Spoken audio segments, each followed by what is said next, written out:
I just shared a lot with you, and you don't realize how much I've shared. Being vulnerable is hard to do, and it's scary.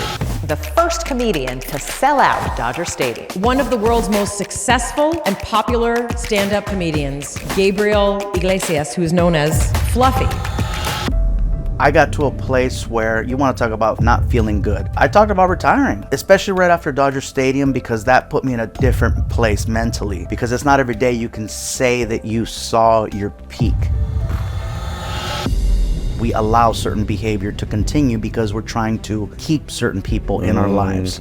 And unfortunately, some people should not be in our lives. I took on the pain and the frustration and the issues because I didn't want to be the bad person who said, let me hit the stop button.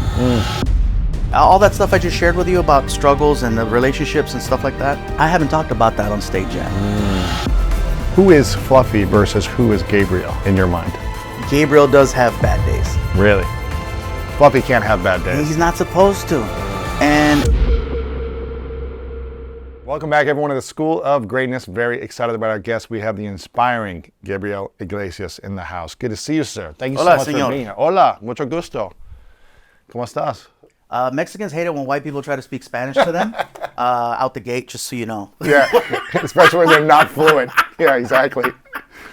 So good to connect with you, and congrats on everything, man. It's been inspiring to see the journey, and and the thing that I really appreciate about you is how vulnerable and honest you are with your message, with your work, and with the interactions you have. Obviously, you're extremely funny, and you've amassed this massive audience of 25 million people globally that are consistently consuming and watching you, but I love how real and authentic you are with your comedy. And so I just wanted to acknowledge you for the journey you've been on, the impact you've made, and the joy you bring to so many people in the world. Thank you.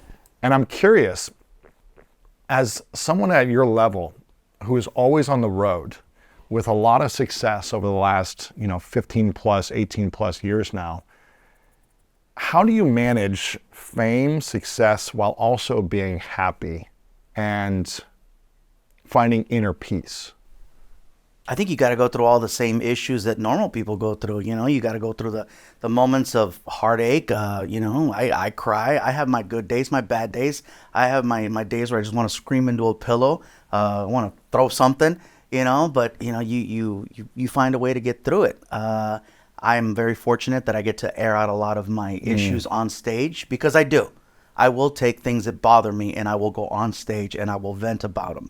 And I find that by doing that, people can relate. People can relate to when you're frustrated. People can relate to when you're not having the best of days and you share a moment, whether it's like me dealing with issues as a parent, or me dealing with issues as, oh man, something happened today where, I hit my knee, or I'm dealing with a friend that's just bugging the hell out of me because they have a certain way of thinking and I'm trying to explain something, or just dealing with, trying to get through the day. Everybody has problems, and when you can relate to people's problems, for some reason, it helps me. I went to therapy for 2 years after my last breakup, trying to figure out what I did wrong. And I realized, you know what? It wasn't all me. Because in the beginning I thought it was, and doing that actually helped out a lot. It taught me how to listen. It taught me how to ask myself questions and have a better understanding. And I think that for many years I thought I knew it all, and clearly I didn't. And that's one thing I appreciate about the fact that as I'm getting older, I'm realizing, all right, now we're finally getting into a good groove. We're finally understanding, and things are starting to make sense. Inner peace, first of all, you got to know what not having peace is to really understand peace. So, unfortunately, I have had some rough moments where I'm like, I am miserable. Really? I am freaking miserable. And not because of my work. I love what I do. It is the greatest feeling in the world. But there are things in life, not just your career. There's, regular everyday life, the people that you engage with. And there have been serious moments where I'm like, I am so unhappy right now. So once those things are taken care of or they're gone, when you talk about having peace and feeling good, knowing what true misery is helps you really understand what peace is. Wow. And I don't think you can have one without the other. And so you gotta know, you gotta be able to bleed to know what it's like to feel good. Wow. And I think that starting off this year, 2024, I feel so good. And I haven't said that in so long. I feel really, really good, and I feel happy, and I feel like I'm in a good direction, and I'm in a good place in life right now. Congrats, man. What do you think has been the darkest or most miserable moments you've had? You know, I think that feeling confused is something that it definitely is painful. Not knowing, living in a gray area of confusion, not being able to have clarity and understanding, especially in relationships, not knowing where you stand. And a lot of times I think we're the ones responsible for that, because we allow certain behavior to continue because we're trying to keep certain people in our lives. And unfortunately, some people should not be in our lives. And that is a hard pill to swallow as well, because as much as whether it's friends, family, or business acquaintances, some people do not belong in your life. And the sooner you can get them out, the better you're going to be. And unfortunately, there was times when I didn't just have days or months or a year. I've allowed situations to go on for a very long time because I didn't want to be the bad guy to pull the plug. Really? And so I took on the pain and the frustration and the issues because I didn't want to be the bad person who said, let me hit the stop button. Because I didn't want to be that person. Yeah. But at the same time, I wasn't doing myself any favors by not stopping or correcting certain things that were happening. Yeah, I can relate to that because I've been in, I'm a slow learner sometimes, and I have to go through a lot of pain in order to learn lessons. And I had many long-term relationships, intimate relationships that I should have been out of much years before I got out of them, and dealt with a lot of pain by trying to people please, by trying to change myself to keep someone happy that was just never going to be happy with me. And so I can relate to that feeling. When did you feel like you learned that lesson, or what shifted inside of you that allowed you to say, okay, I can no longer be this way anymore with this person or these people in my life? I'm still learning, and it's one of those things where maybe this period of time was good and helpful, and it allowed growth and joy and happiness. But then maybe, letting it go this long just kind of like it's now it's going down, and now it's going in the opposite direction. So I'm still learning, and I'm still adjusting, and the people that I've started with are not the people that are always the ones you start with are not always the ones you end with. And fortunately, there have been many people that are still in my life that I've been on this quest with for so many years. For example, like my team, the team of people that I have, I still have the same manager and agent that I've had for like 20 years now. Wow. And it's awesome, and the fact that we've all grown together has been awesome. The same promoter as well. Wow. So I've been very in a business of show business. You're always jumping around. It's always go this way, whatever works, and it's very cutthroat. So the fact that I've been able to maintain and have this same group of people, it's huge. Wow. Because the trust is there. And going back to that whole thing of having the wrong person in place, I had people in place that were making me question, are these the best people for me? Interesting. And I feel like loyalty is one of the strongest, biggest things that people take for granted, because they're thinking about the money, they're thinking about this or that. But loyalty is so huge. Being able to trust someone is so huge. And I think that a lot of people just kind of go, whatever. And and that's why for me to let people go is really, really hard, because I'm like, am I going to make a mistake? Am I going to regret this? What's going to happen? And so sometimes I will overthink. But being able to trust somebody and being able to have the right people in your corner is really huge. And it is a big key to happiness and joy and peace. Wow. That's powerful, man. I love that you talked about therapy, and I know you've talked about this in different interviews. I speak about it a lot on this show. Just my journey of healing and therapy and lessons I've learned and mistakes I've made. And I feel like it's been so beneficial to creating more clarity and peace inside of me by having a place to talk about challenges, pains, frustrations, upsets, things like that. What would you say are the 3 most powerful things you've learned through the therapy that you've done? Again, being able to question myself. I know I'm not always right, and I will never claim to always be right. And that's one thing that I had to learn by going that, you know what, just because you're popular, just because people like you, doesn't mean you're always right. And I was writing that for a minute, and I had to come with the reality that, you know what, dude, no, you're not always right. And that's a tough one to swallow right there, Especially when you're selling out arenas and people are laughing at everything you say. It's hard to admit that, because when you're doing all these great things, like, are you kidding? You're in magazines, you're in the top Forbes maker of the year type of thing, you're selling out stadiums, you're doing all kinds of crazy, you got a freaking car collection that that Jay Leno's like, wow, like, you're doing all these amazing things. So to be able to feel like, really, I'm wrong, it's hard. It took me a minute to get that. But I admit it all the time now, man. Yeah, that was stupid, I shouldn't have done that. So I definitely feel like that was huge, being able to learn that, because I feel like I did need to learn, and nobody would tell me. Really? That's another thing. Once you're at a certain place where the wheels are moving really well and money is good at keeping people, hey, let's keep this going here, don't nobody tell them anything. Don't ruffle feathers. Don't upset them, because if we mess this up, so who's going to tell me I'm wrong? And that's a tough one. I had to figure that one out. Nobody said you're wrong, because none of this, we're not going to mess any of this up. Right. We don't want to stop the money machine that's coming in right now. And everything that's happening. So, but I can be wrong in business. I can be wrong in relationships. And I've been wrong in both. Yeah. I've made decisions where I'm like, oh, okay, maybe that didn't work out right. Right. So when you're going on if it's not a special, but you're just going out to a local comedy club to work out some material, are you going on stage thinking about, okay, I had this thing that happened last week that I want to vent, that I want to talk about?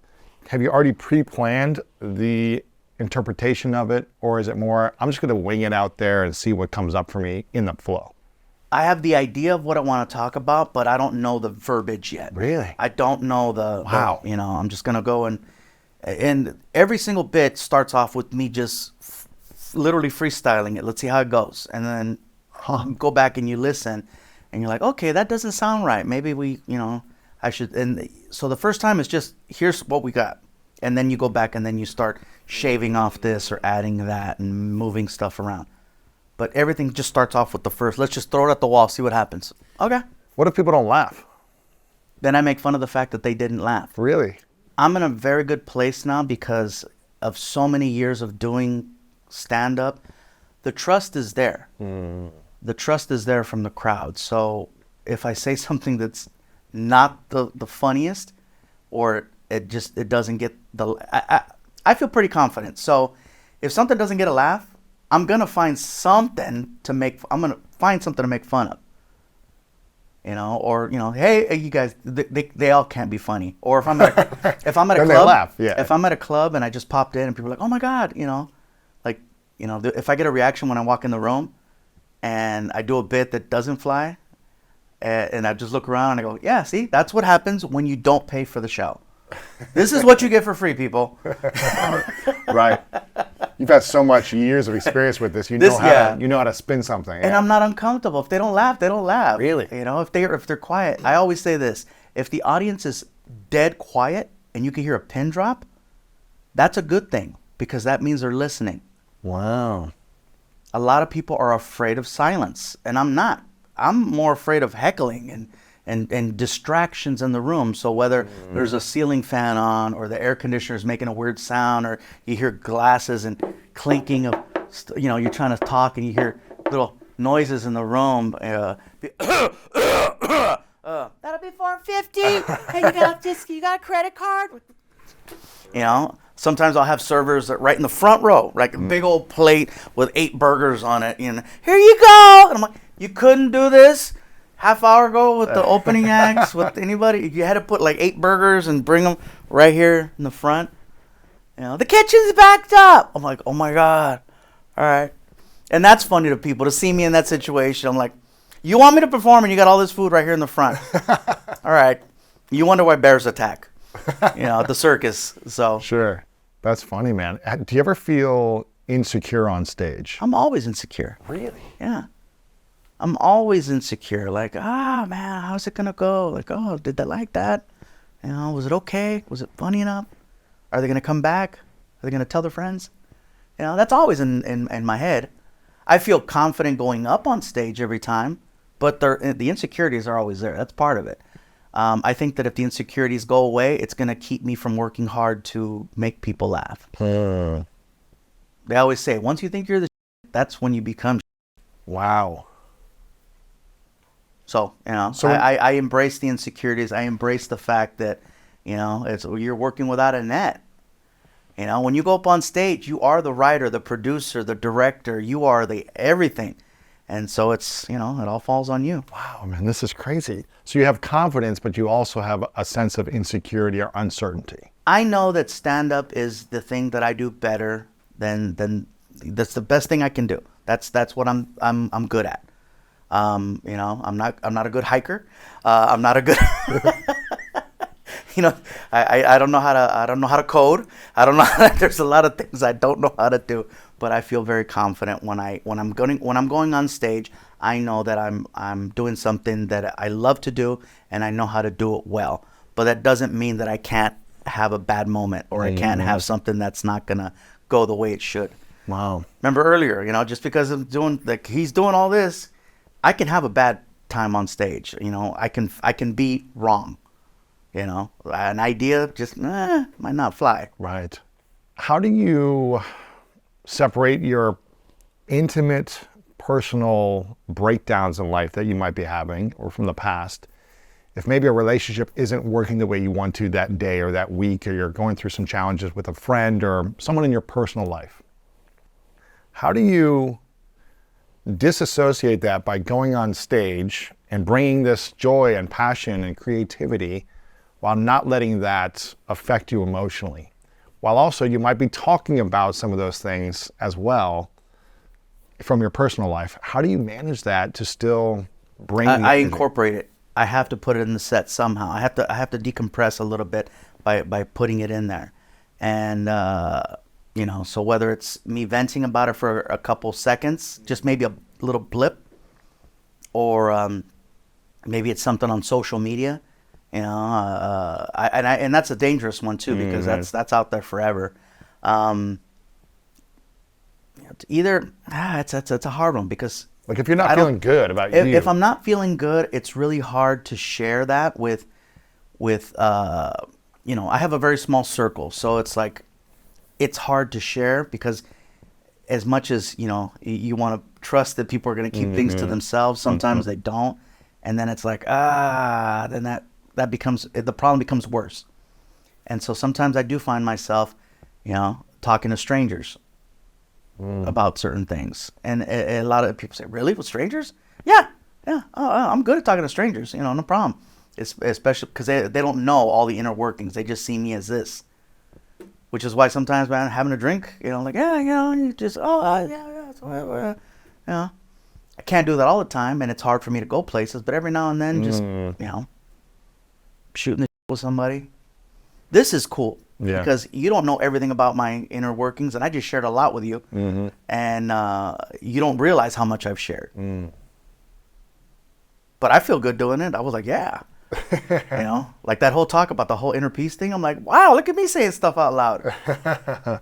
Conversations like that are very helpful. They are. And again, being able to talk to people that are not gonna flip it on you and use it against you. Being vulnerable is hard to do, and it's scary.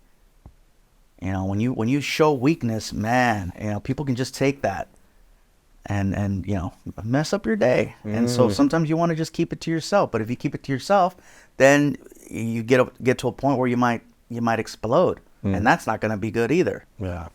I ask this question to a lot of people, and I'm curious your answer on this. It's a self-assessment. On a scale of 1 to 10, I call it the self-love scale. The inner peace and self-love scale. Where would you say that you're currently at, this season of life? From 1 being you have 0 self-love and 0 inner peace, to 10 being a lot of self-love and all peace inside of you. Where would you say you're currently on that scale, 1 to 10? 1 to 10, I'm probably at a 6.5, maybe close to a 7. Yeah. I feel good, but I know that there are so many things that I could do to improve my quality of life, so many things that I could be doing to make myself happier, so many things I could be doing to just give myself a better place, if that makes sense. Like, I know that if I was to wake up every morning and go take a walk, that would improve my health. I know that if I didn't drink, that could help, certain things with make organs feel better, or maybe the skin will be, I know that if I made certain choices, it would improve. And so it's, as far as self-love, like, I feel pretty good right now. Yeah. But the week is young. When do you feel like you've been on the lowest on that scale, if you can reflect back?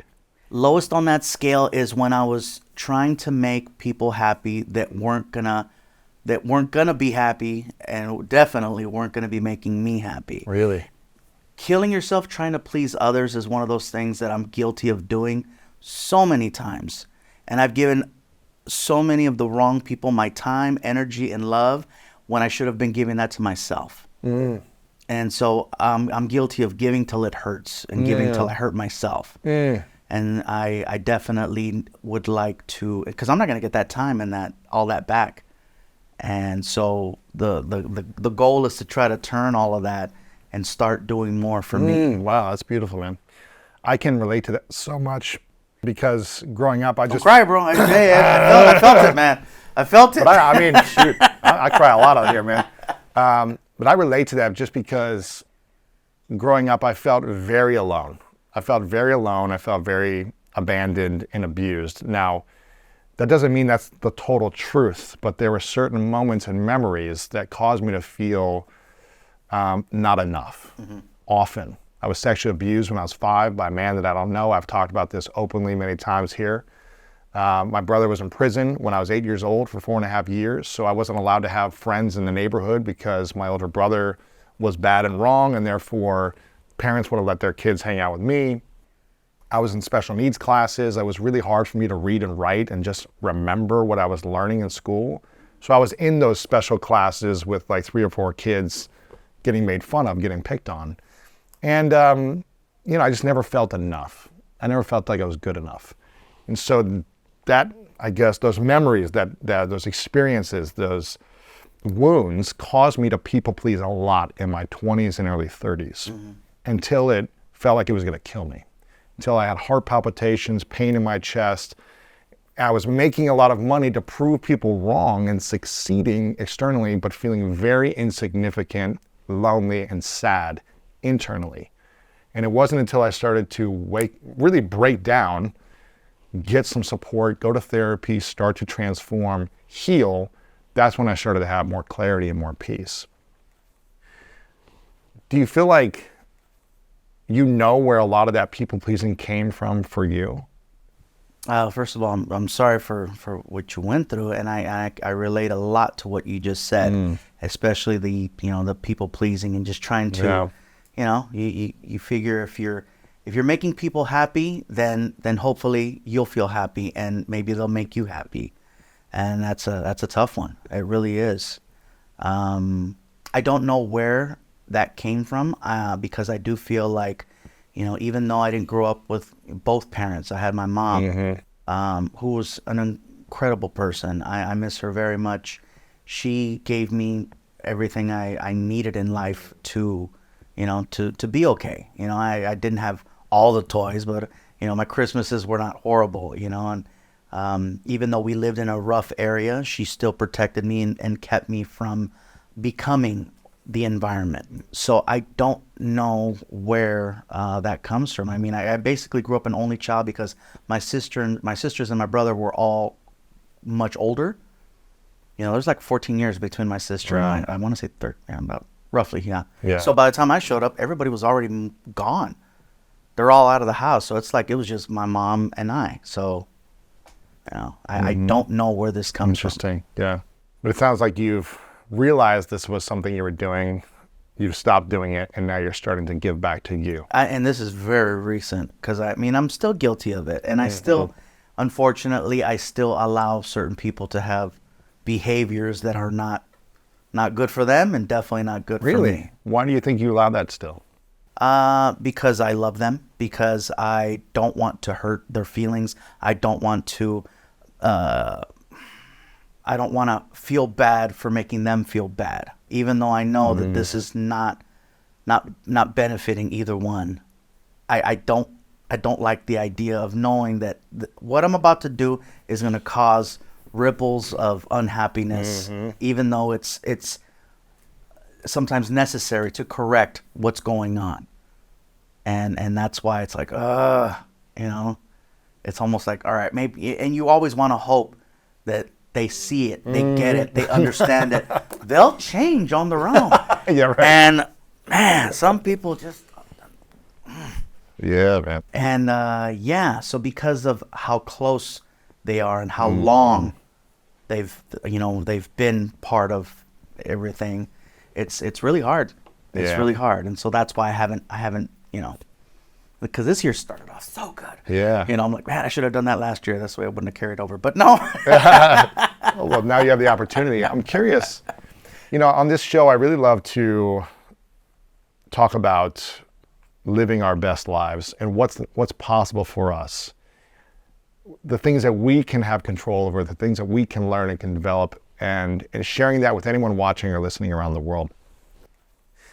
I'm curious, you said, you know, 5, 6, 6.5, maybe 7 at this point on the self-love inner peace scale. What do you think it would take from you to get to 8, 9, or maybe 10 sometimes? I'm not saying you have to be perfect all the time, but what would it take from you to be a little bit higher consistently on that scale? A little bit higher consistently. Definitely on the physical side, you know, I think that, you know, again, limiting and the drinking, limiting the, you know, because I will binge eat if I'm not feeling good, and I'll just, you know, I'm not like my 600-pound life or anything, but I might have more than one burger, you know, and so I think that if I changed some of my habits, I think that would definitely help. But I use these habits as crutches too whenever I'm dealing. You know, sometimes it's easier to just drink and fall asleep than freaking having to, you know, get into a situation that's very uncomfortable. And I'm guilty of doing that. So I think that if I were to, I know that if I did certain things, I would be in a better place. Yeah. I'm very comfortable, and that's a problem too. I don't like feeling uncomfortable. And by changing certain, you know, ways that you do things, it's like, ugh. And developing new habits is really hard. So I know that, but I do know that it would be beneficial. I know that every day I walk by a gym that I have at home. I have a home gym, nice one, a really nice one. Yeah. Oh, nice one. Expensive one. Yes. How often do you use it? I don't. I haven't used it in a long time. And that's something that I'm like, every time I walk by it, I'm like, God, it's still there. It's still there. I should freaking go lift something. And I do feel guilty for not doing it. And then what I wind up doing, I wind up eating. I'm like, I'm doing the complete opposite. I'm like, what am I? And now I'm laying there, I'm full, I feel good, but then I feel guilty, and I'm like, So as far as the self-love, it feels like love at the moment, and but I'm hurting myself. Yeah. So I know that there's a lot of things that I could be doing. Also, limiting the amount of time that I give to people that don't make me feel good, I think is a tough one. Yeah. You know, back to that. That would improve the self-love. Sure. I'm curious about identity. You know, I used to use a lot of words growing up about myself, to myself and to others. I would say, I'm an idiot, I'm stupid, I'll never learn these things, I'm not smart, I was in the bottom of my class, bottom of 4 in my class. They used to grade us or rank us in our classes where I was in school.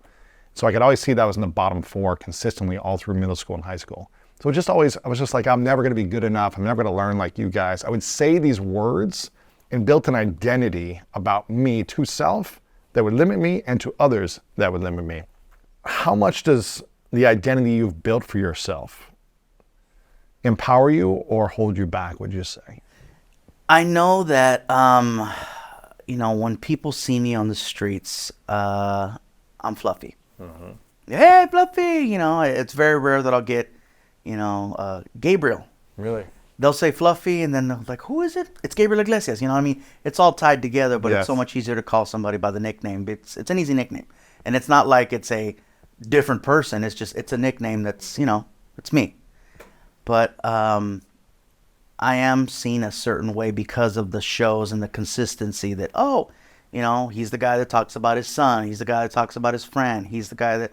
So I'm limited in the sense that if I was to all of a sudden start talking about politics or become, start venting and being very vulgar, being, and there are times when I do want to vent and I can't on stage because it's not something that goes with what I've created, and it's not going to be well received by everyone. I might hit a few. There might be some people that will relate to what I'm saying, but I'm going to ruffle a lot of feathers in the process. And so I have to remind myself this is not the place to do that. Right. So because of what I built there, I can't, Sure. I can't be 100 right here. This is not going to go well. But what about the identity? What about the identity with Fluffy?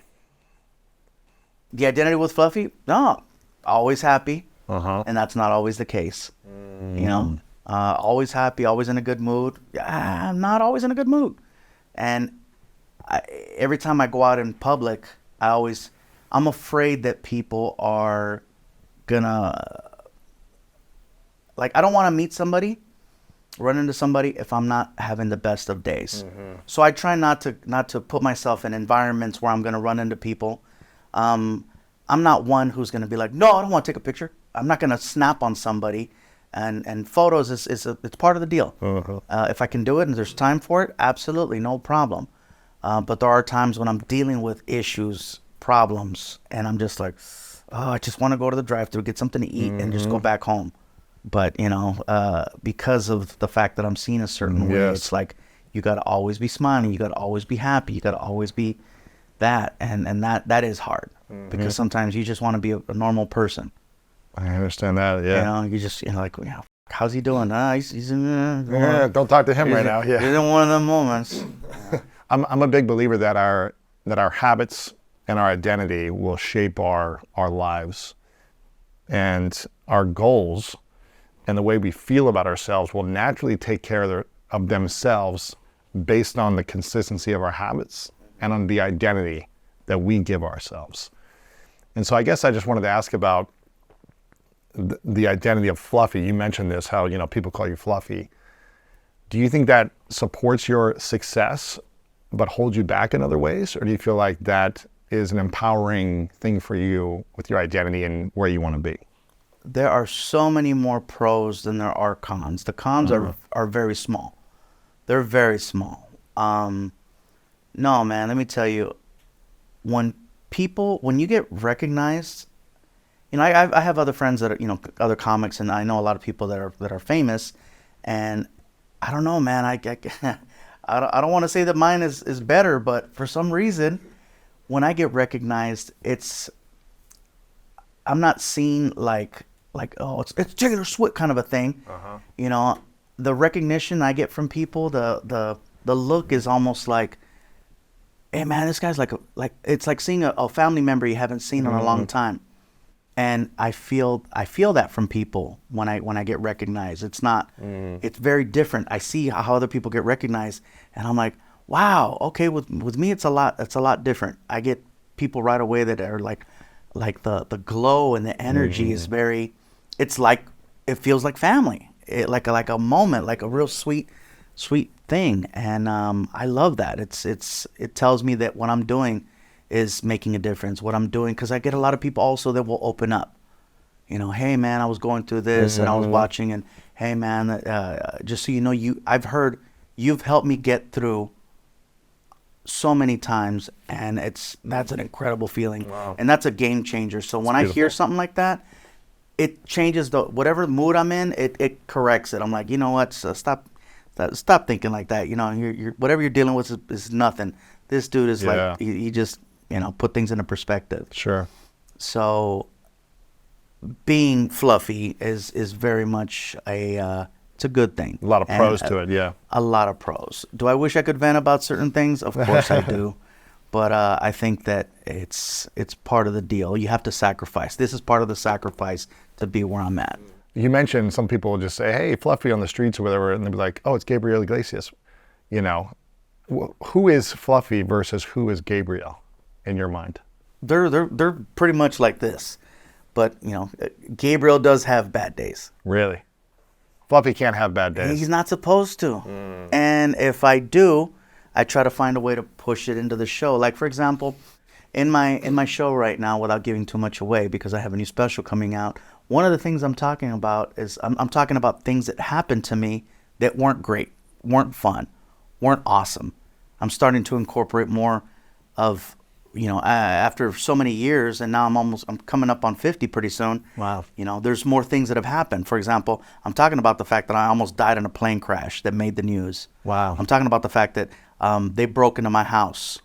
Someone broke into my house and went through my things, and just, a bad situation. I'm talking about that I reunited with my father, who I haven't seen in 15 years, and how awkward that was. And so there's now moments where I'm like, okay, so it's not all like, hey, rainbows and unicorns type of thing. It's like, okay, So the challenge now is making those situations funny. Near death, how can you make that funny? That's a challenge. Wow. But I am talking more about things that aren't as fun and pleasant. It seems like there's so many people, you mentioned this earlier about how people think that it's overnight, the success that you've had, or they might say that, but you've been doing this for 25 plus years now. And it seems like the younger generation wants this type of success very fast. They want to be able to sell out arenas. They want to be able to have 25 million followers on social media like you overnight. They want people to walk around the streets and call out their name. What is the dark side to all of this? What's the dark side of being famous and successful, of having these arenas sold out to, all these different things that are happening in a good way? What's the challenge for people wanting that, maybe for the wrong reasons? I think that now, anytime like new comedians definitely don't have patience. I think that one thing that's missing is struggle. Nobody wants to struggle. Nobody wants to take the time. Everybody does want everything right now. And I appreciate the fact that when I first started doing this, there was no social media. The internet was brand new. You didn't even know what to do with it back then. I feel very fortunate that I know that life without it, and I know the life with it, and I know all the years that it took to get to this point. So it's one of those things where when new comics say, hey, what advice do you have? I said, I wish I could give you advice that would benefit you in these times. I go, but my advice is old advice for, a kid that started in 1997, not someone who's starting right now. And I don't want to sound like, back in my day, this is how you got to do it, and these kids don't know. I don't want to be that guy, so I just say, well, just have as much fun as you can. I go, do you want to do comedy as a hobby? Do you want to do it as a business? What is the reason you want to do this? Is it because you want to be popular? You want people to like you? What is it you want? And I go, if you want to make it a business, then treat it like a business. Respect it like a business. Understand that there's things that need to happen in order for this to work. If you want to just do it as a hobby, hey, then go to the Comedy Store on a Sunday night, get on the potluck, sign up, whatever, just go and have fun and do your thing and just enjoy it. It is what it is, and then you're back to work on Monday. Right. And if you want to be popular, and then that's a different thing. You want to go jump on TikTok, I am pretty savvy with social media, but I also know that there's certain things I don't know, and there's people out there now that can sell out clubs and theaters and do shows because of what they did on social media. And it did take much less than my journey, but when they do their show, you can see in the performance that this is not somebody who's been doing it for a long time. Yes. So you might be able to sell that ticket one time, but can you sell it again? Consistency is key. So it's different, man. I appreciate the fact that I know the struggle. So because I know the struggle, I respect what I do more. And it wasn't handed to me. It wasn't like, oh, he just jumped in. This took a long time. You were in an industry plant? Yeah, no, I know, right? I'm glad I'm on Cat Williams' good side. We're friends. We're cool. We're cool. If you could go back, I guess 25, 30 years ago, before you started to take off, before this journey really began for you, what 3 pieces of advice would you give that younger version of you right before you're about to take off on the business of comedy, on your personal life, on everything? What 3 things would you say to your younger self? It's funny because I've had this thought a million times, and as much as I would love to tell the younger version of me, hey, don't eat all of it. All right? Hey, you know what? Don't trust everyone. And don't date her. I can't, because everything that has happened from day one, it all has to happen in order for me to be here right now. Wow. Any little change would send me in a completely different direction. And, that's me watching Back to the Future way too many times. Now, things that I do wish I would have done, not advice as far as career, but things I wish I would have done more of back then is I wish I would have spent more time with my mom. I wish I would have asked her for more life advice, and just had more conversations about things. But back then, as a kid, I thought I knew everything, and so as an adult, I'm like, man, I didn't know. And again, because I miss her so much, I just wish I would have spent more time with her. My siblings got to have my mom way longer than me, and so it was one of those. That's definitely one thing. I had a lot of fun. Early on in my career, and I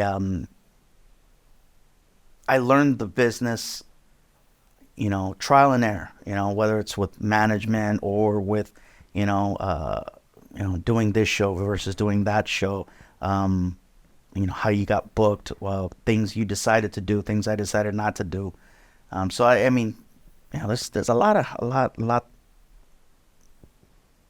I wanna say that I could have made better decisions, but again, things worked out pretty good. Right, you're in a good spot. I do wish I could get some of that time back from those people, but I do think also I appreciate and I respect the amount of pain I was put through, because I am enjoying the peace I have right now. Yeah, that's beautiful. I feel really good right now. Like, my head is so clear, and it feels good. You made a reference of Back to the Future, and I'm going to try to connect the dots here for what I was thinking. The space-time continuum. I've had a number of different, I guess, inner painful challenges in my life, especially in my 20s and 30s, from previous relationships I was in that were not in the right alignment. Nothing wrong with them. I choose poorly, and I stayed in those things too long, right? And I remember just feeling a lot of pain and sadness when I was in those relationships. And the aftermath of the breakup and the pain and sadness there, all that different stuff. And I remember I was going through a breakup one time about, 5 years ago, and I was feeling one of those painful moments. And I had a guest on who I was telling him about what I was going through. And he told me a bad day for the ego is a great day for the soul. And he said, think about all the past experiences you've had where you've had pain. And maybe you wouldn't wish that anyone would go through them and you didn't wish you had to go through them, but you also know you wouldn't take those things back because of what you learned through them. You just mentioned this, right? The lesson that they gave you, Yes. the peace, you have clarity now. It's like feeling that misery. Now you can have peace because you know what that felt like. And so I started to travel in time in the future since that moment about 5 years ago when I've gone through challenging moments to think, how is this happening in my benefit for my future self? How is this painful moment, this season of life, going to benefit me in the future? And that's really helped me navigate these kind of painful moments easier, knowing that everything in the past that I've been through, although it was hard and I didn't like it, I'm using it for my benefit now today. And it makes these other moments of beauty that much more beautiful. So it sounds like you've been doing that also. Oh, yeah. Which is really cool to see. If you could go into the future and see yourself 30, 40 years in the future, what advice would you give yourself now? If you are in that future, 30, 40 years ahead, and you're reflecting back on everything you've created now, and you can speak to your current self, what would you say? Stop drinking. Start eating better. Start working out. And start enjoying the fruits of your labor. Wow. Stop saving all that money for who? Start enjoying life. Start taking some breaks. Start taking some trips. Start having some fun. What's it going to take for you to do those things? Like what's it actually going to take for you to do that though, and not just, another year go by and you Yeah. say, well, I should start doing more of these things that my future self is telling me. What do you think it's going to take? What's it going to take? I don't know what it's going to take, but I'm saying it out loud, and that's not something I've done before. Really? I've not said this out loud, back to back to back. So, if it does happen, then consider this the first step, to saying it out loud. That's great. Because I've acknowledged publicly this is the issue. That's great, man. I want to see you follow through on all of what your future self tells you to do. I think that'd be inspiring to watch. I got a few final questions for you. This has been really, really inspiring, Gabriel. I appreciate it. How can people best support and serve you? You give so much to the world. You give so much to your team, to your friends, to your community. How can people best support and serve you? If they like what I do and I bring joy to their lives, tell somebody. Let people know, hey, I'm only doing this because people still come to the shows. If people stop coming, then I stop doing this. Wow. So as long as people come out to the shows, and that's going to keep me going.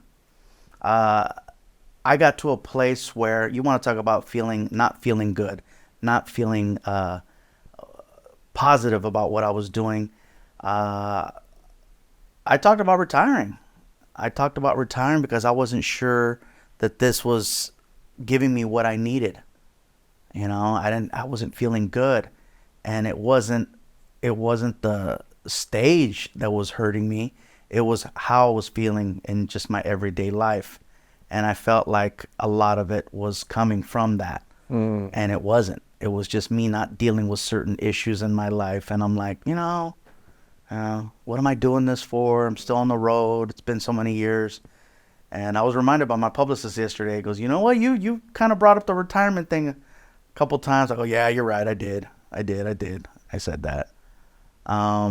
Because, at this point, I'm like, what am I supposed to do? But I think that I'm clearly missing the fact that I do have a more of an impact than I thought I did on people's lives. And it helps more than it hurts. And I should continue to do this as long as I can. Yeah. I mean, And so the best way people could support me, just keep coming out. there you go. What? Like, your prices are too expensive. Everybody else got more expensive tickets. Look online. Exactly. Look online. Now, why do you think? So you mentioned you wanted to retire multiple times. Was that a Yeah. season of life? Yeah, well, especially right after Dodger Stadium, because that put me in a different place mentally. Because it's not every day you can say that you saw your peak. And it's hard to argue that one, because it's like, okay, this is the biggest show that's ever happened in on the West Coast that I know of. Wow. I don't know of any other show that's been that big for comedy. How many people were there? Almost 50,000. Holy cow. Yeah. So, you know, how do you set a new goal? Interesting. You know what I mean? It's like, okay, what am I supposed to do now? You're on the other side of that. And it's like, oh, you know, you freaking jump the shark, man. You're, you know. So like in a perfect world, like if it was a movie, I looked at it like a movie, like the best way would be to finish that night and thank you. Here's the end of the career. Wow. You know, and it was literally, I want to say April, May, like 3 weeks after my 25th anniversary of being a comic. Holy cow. So I like numbers like that. Oh, after 25 years, like this is how biggest show ever done. But I still love it. But at the same time, again, you know, having certain situations in life and then trying to do this. That night, everything just fell into place. It felt so good. Best night of my life. Wow. Hands down, best night of my life. But then the next day, it's like, all right, now we're back to reality. Really? Did you kind of have like a hangover, emotional crash. hangover? I had an emotional and a physical one because I drank on stage that night. So I killed a bottle in front of, and what I thought was really cool is that everybody, well, I didn't see anybody leave, but it felt like even after my show was over, I stayed on stage and I just started telling random stories. I brought my friends out on stage and we're drinking and they're playing music. We had them playing Vicente Fernandez over and over, and we're taking shots and just drinking. And oh God, I want to say that it was almost $200,000 for the fine for going over. Oh. Yeah, when you rent out a stadium, you got to be out. Yeah, you got it. There's a cutoff time. We went way past that. And so, yeah, I got fined. Best fine I've ever paid. Yeah, well, you're willing to pay it. Again, you know, it's not every day you can say that this was hands down, no question, best night of my life. But then, you know, all right, now what? If you were to take a year off, let's say, not completely off, but maybe you pulled back on touring, maybe you weren't doing a special, maybe, you know, and I don't think anyone in your team wants me to even say this, but if you were just to pull back, what would you do with your time to take care of you? That's an easy one. COVID. COVID kept me home for a year. And in that time that I was home for a year, I started eating better. I didn't drink as much. Really? I probably didn't drink at all. And I started working out. So I probably lost 70 pounds that year. Come on. Yeah. Wow. Because I was able to be consistent. I wasn't on the road, so I was home. I was able to get into a routine. You know, my friend, personal trainer, we were hanging out all the time. So we were just like, we would hang out and work out. Moving, so it was walking, working out. Yeah, so it was just, you know, that whole year I dropped 70 pounds. Wow. Wow. And then as soon as we went back to work, I gained back about 40 of that. So fortunately, I still kept a little bit of that, you know, progress off. But yeah, I'm not where I was in 2020. 2020, when everybody was kind of, getting sick, I actually got better. Interesting. Man, well, I know you've... So if I was to take a year off, and that's another reason too, I says, well, you know, if I keep grinding it out there, all I'm doing on the road is making bad decisions. I'm drinking, I'm eating, I'm not sleeping the way I should. It's taxing. You know, it's go, travel. You're all over the place, and I'm not doing myself any good. And so that's another reason where I was like, oh, this isn't, you know, I should probably go away from this. You know, so that was one of the things about the retirement, and then everything else that was happening. Yeah, I mean, I'm not saying you retire because you bring so much joy to the world, but you could do stuff at home. You could work at home. You could, you know, do TV shows. You could do other things with a routine in your bed, you know, in your space with the right support around you, and still work, maybe just a little less. Oh, I know I could. Yeah. And it's so much easier to make excuses. And the problem I have is I'm really, really good at making excuses. Oh, I have to go do this tour, or they need me, or... Oh, I wish I could, but, you know, yeah. And the problem is that I believe my own excuses, you know, and that's a tough one, man. I know that half the time I'm full. Like, come on, man, really? You know? I mean, I know we just met each other, and I know we're having, you know, this type of conversation here, but how could I support you in stopping the excuses for yourself? Well, again, having the conversation. I don't have these conversations. People in my circle aren't going to pull me aside and go, you know, you really should stop eating so much and drinking so much, and, you know, it wouldn't kill you to lift a freaking weight.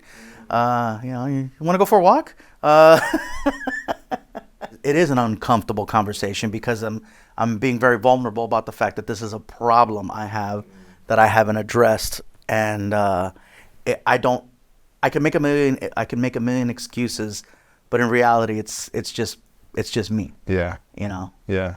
So the best way to support me is the fact that we're having Have this this conversation. Yeah, and I'm not trying to, get you upset at me if we just met each other. Oh, like no, that. man.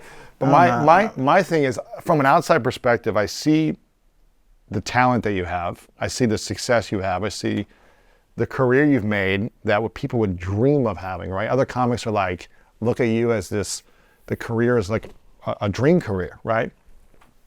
But I think about your 80-year-old self and what he wants for you. That's what I think about, is what does your 80-year-old you want for you at 80, at 50, at 60, at 70, And he wants you happy, he wants you healthy, and he wants you feeling good.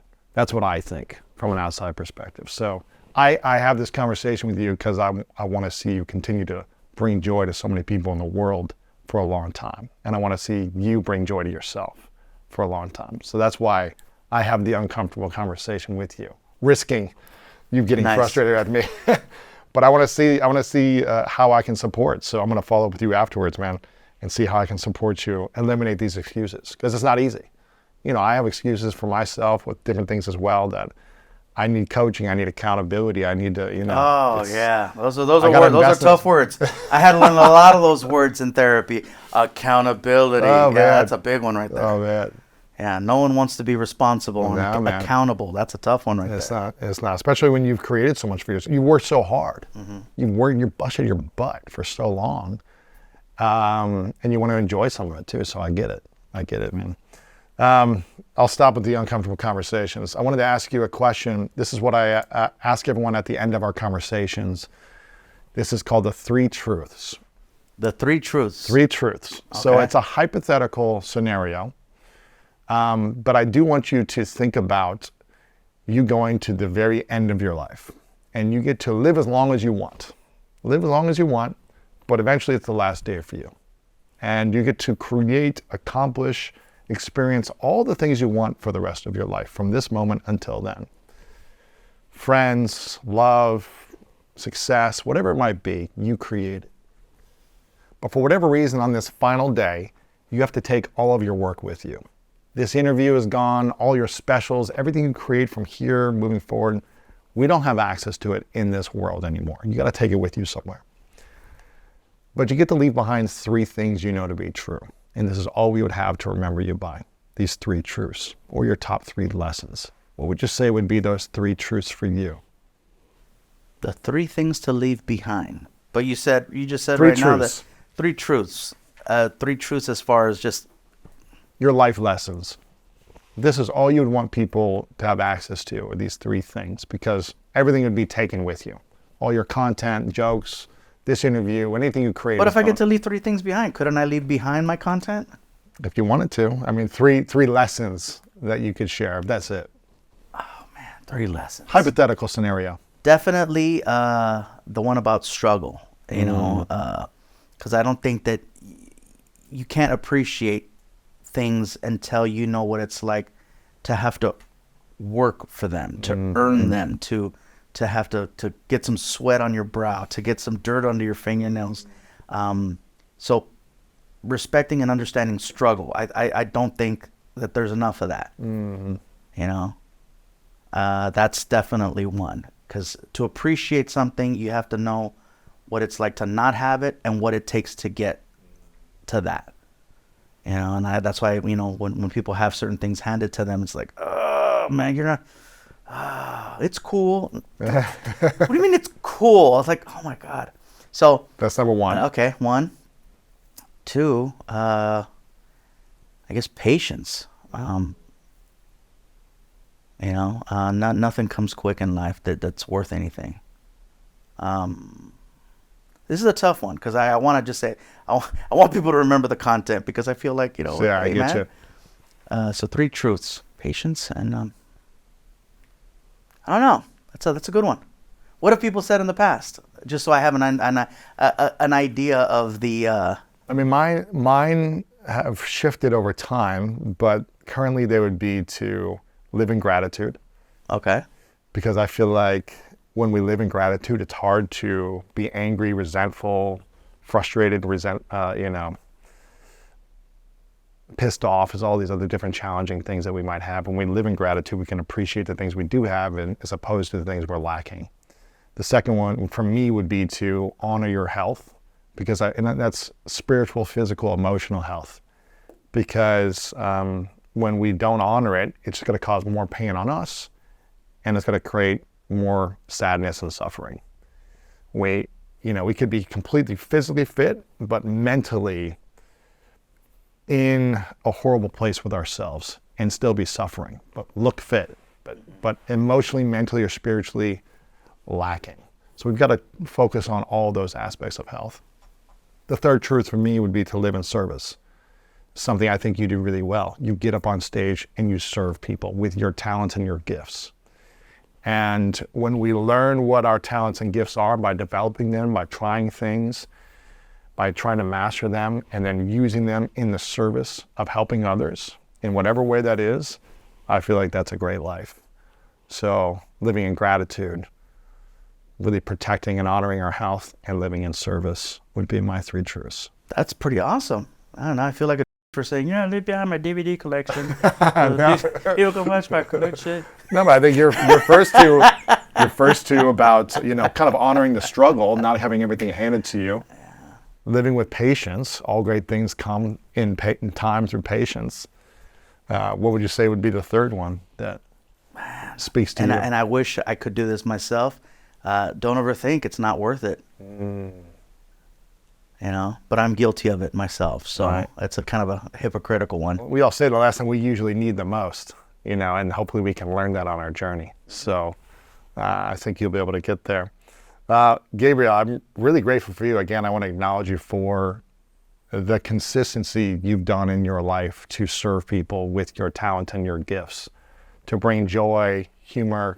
You bring families together, you bring people together, you allow people to relax, reflect, release, have fun, and be themselves.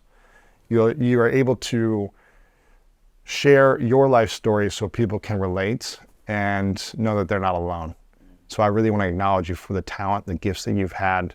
Thank you. For the last 25 plus years, and I'm sure for many more years to come. And I have 2 final questions really quickly, because I have a hard out, and I think your team is probably telling me I got to wrap this up.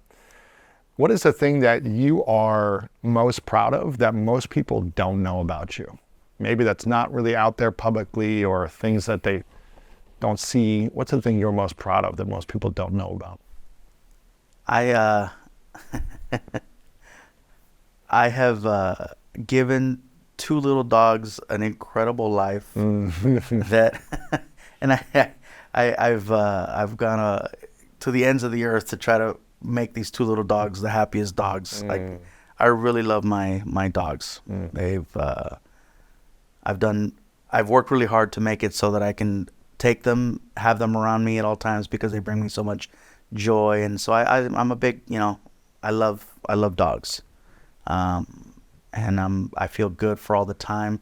I don't ever regret any time that I've spent with them, or just, whatever it is to try to make them happy. And I love doing things for them. Well, that's beautiful. And my pets, my babies. That's cool, man. Yeah, and so I enjoy the fact that I do that. And people find out, oh, you got your, and I'm one of those at the airport. Hey, look, this is my dog.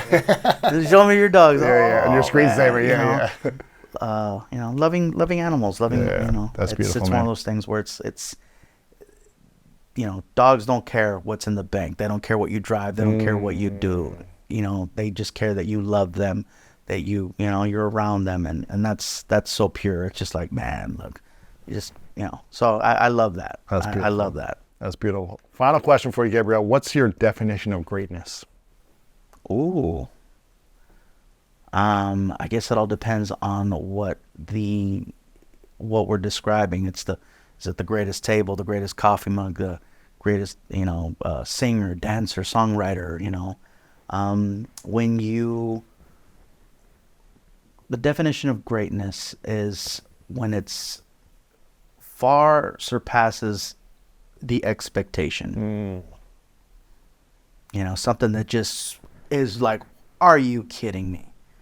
You know, so we're like the greatest coffee mug, like, oh, so you touch it, it plays music, lights come out of it, it pours itself. You know what I mean? Like, this is the greatest coffee, you know.